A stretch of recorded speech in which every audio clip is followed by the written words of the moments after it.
All right.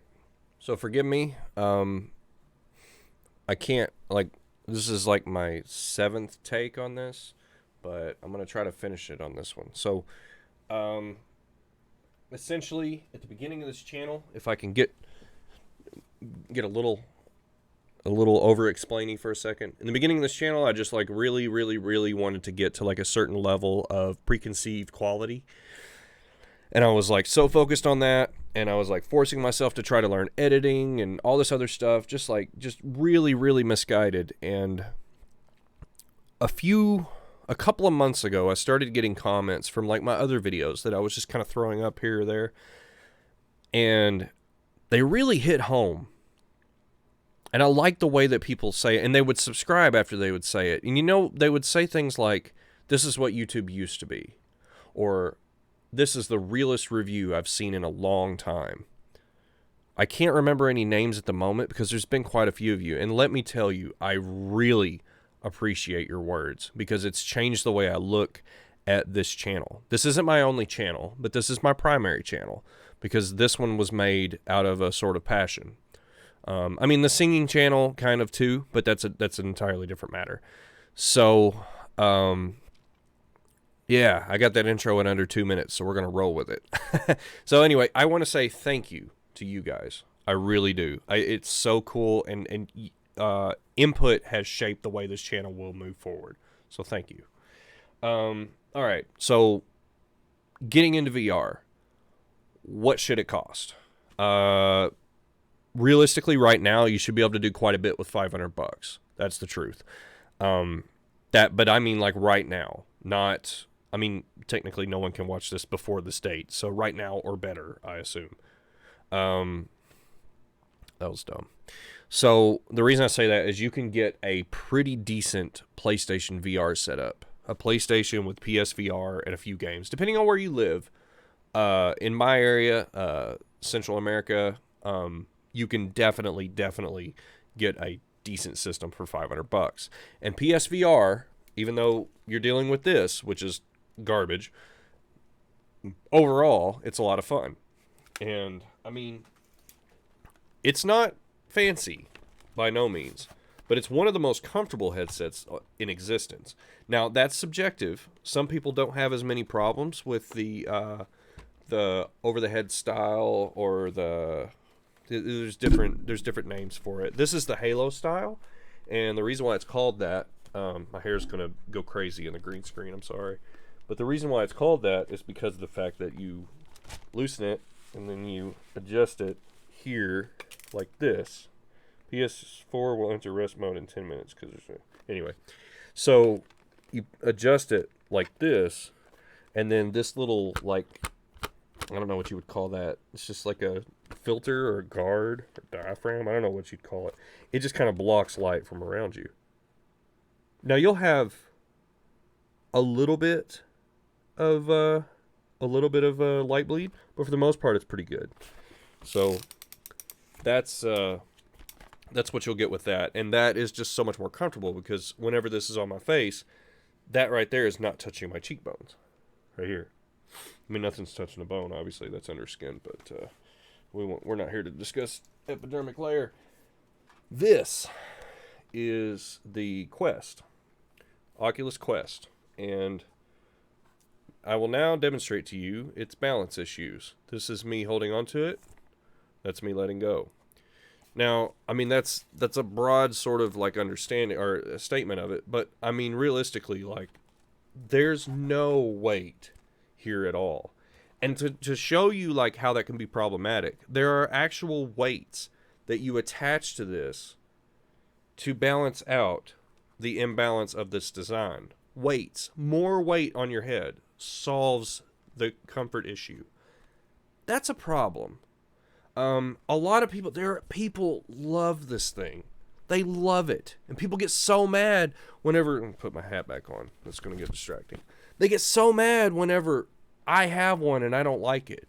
Don't get me wrong. I mean, it's useful. My problem is not with the design as much as well, I mean, it does give me a lot of sinus problems, but my problem is the walled garden that is the Oculus store. Because if I buy something on PSVR, I mean, it may not be forward compatible with the next setup. I don't know about that. I'd imagine they won't abandon every piece of software, but whatever. Sony is, they don't really understand backwards compatibility even more, even though I'm pretty sure they invented it. The problem is just kind of going forward, what I can do with the things that I spend my money on. That's what I don't like about it. Because first of all, if I'm buying from Facebook and Oculus, that means I have to use an Oculus headset. Okay, well, I mean, like if I'm really for that store and it has a lot of great deals, then that's fine. But 9 times out of 10, if you look something up on Oculus and you're like, oh, let's see how much this costs.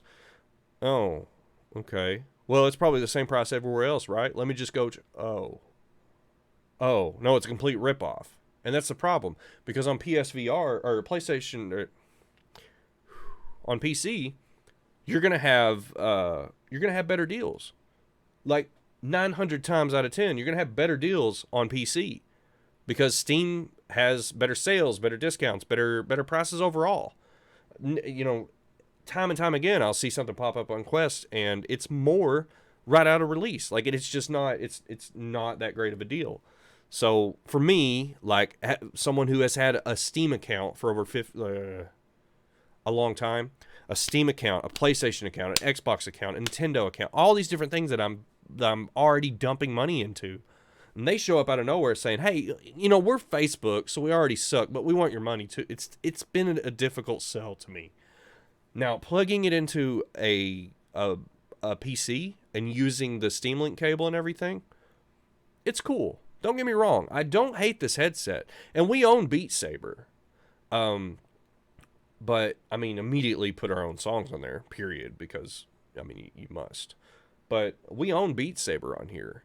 That's the only game I bought from there, just because that's really the only thing. Because that means that I only have one gaming computer right now, so someone can take that in another room away from me and play as long as they have a good enough area. Because it's another thing to remember.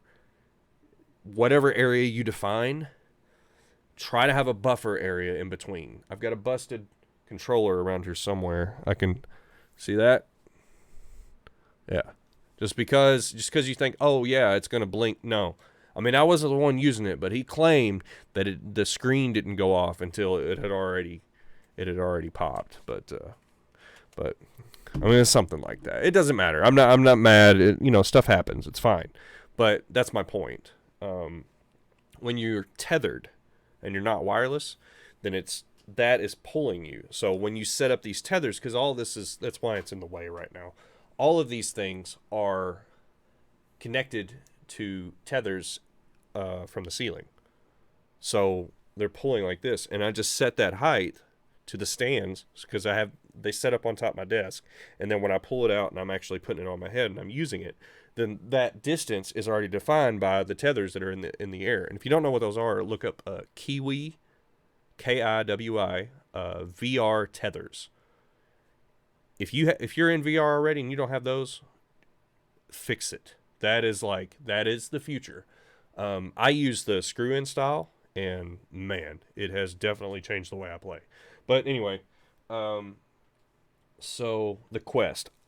In my personal opinion, what I'm gonna do is I'm gonna go.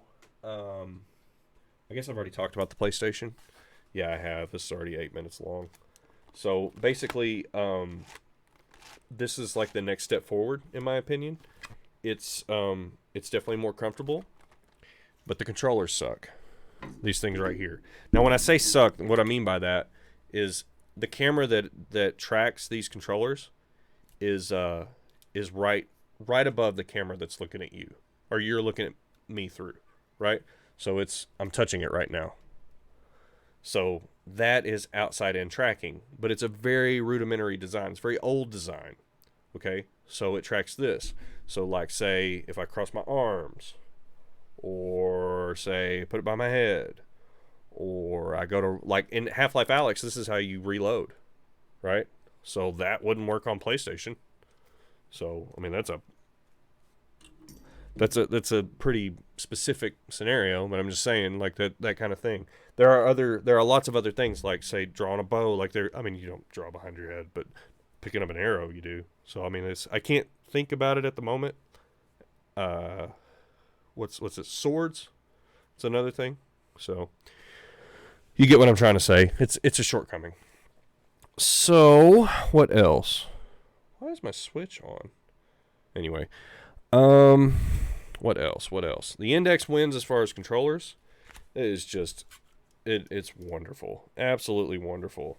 You're not going to punch anything cuz like this. I mean, I've seen people bust this piece right here from hitting stuff, but this is kind of back here and it uses outside in tracking. So I've got those sensors up on the wall, hidden under curtains and stuff, but I've got the sensors themselves are up on the wall, and they track, and there's no obvious lighting. You can actually turn the lights off and they still track. I think it's a combination infrared system, but anyway, it's the best. But with that being said, I think that the overall champion, and the one that I'm always going to suggest, is this. This is the Samsung Odyssey Plus. And this uses the Halo strap design. It has a very, very comfortable padding system. It's very nice. It's light, and it has excellent sound, which I think is somewhat overlooked. Especially the PlayStation, it came with like earbuds, and then you're supposed to just use headphones, which seems fine, but you're really in the matrix when you have headphones on top of the headset, because when it comes time to just kind of like take everything off and look, it's a real pain in the neck. So it's just an easy kind of pop on and pop off. Just loosen up a little bit, stick my glasses in like that, get it tight, and then move the headphones. And they have a nice sound isolation effect to them. So, like, it's blocking sound. That's kind of at a loss here because I was just kind of thinking about it while I've got it on. But it's just a really good design, and I think it's a shame that basically Samsung has to, like, if they want to top this, they're gonna have to keep up. But most of what I've seen, most of the stuff that they're going to have to compete with is barely a step above what they did 5 years ago. Yeah, that's a shame, right? But and then here's the Index. So the Index is just it's a beast. And as far as technology is concerned, it's by far the most powerful one. And I love it. You have to love it, I think. But the price difference between this and the Odyssey is $700. You could have 3 Odysseys. You could have... What could you have? You could have... If you already have a gaming computer, you could have 2 Odysseys and another computer capable of running the Odyssey for the price of the Index. You could have multiplayer set up in your own house, depending on if you have the space. Now, that's pushing it. I know it's kind of hard to build a computer with $500, but I run a GTX 1070, and you can ask anybody in my family. It's definitely enough because I get a message at least once a week because everyone wants to get in VR, and they experienced it on my computer. It's an old laptop from almost 2 years ago. So, Let's see. What have I got left? I'll probably have a video up pretty soon about VR simulation racing. It's really basic. I don't have the budget for anything super high quality. It's just it's a Logitech G series wheel, G29 or 920, whatever, in the open wheeler. I found it on Amazon. I've modified the chair to make it taller so I can use it because it's more comfortable than my computer chair. But that's it, I guess. I think I'm gonna call it quits on this one. I do want to stress that 14 minutes, that's not too bad. I do want to stress that if anyone at all, just wants to see something more specific and wants to see me not choking over my own words, I've needed a drink of water since I started this. This isn't water, but it'll do. Just shameless plug, Friday Night Red Eye. If you can't tell from my accent, You're not gonna be able to see it, but that's my drink of choice. But if anyone at all has a question about anything I've said, this wasn't hard to do, right? So what that means is just put a link in the or put a comment in the comments below. Say whatever you want to say. If you would like to see me go on a little further about a certain topic, if you want to know a little bit more about one of these or what it can do, I don't care if it's a 30-minute video. If it's something I can help you with, that's what this channel's about.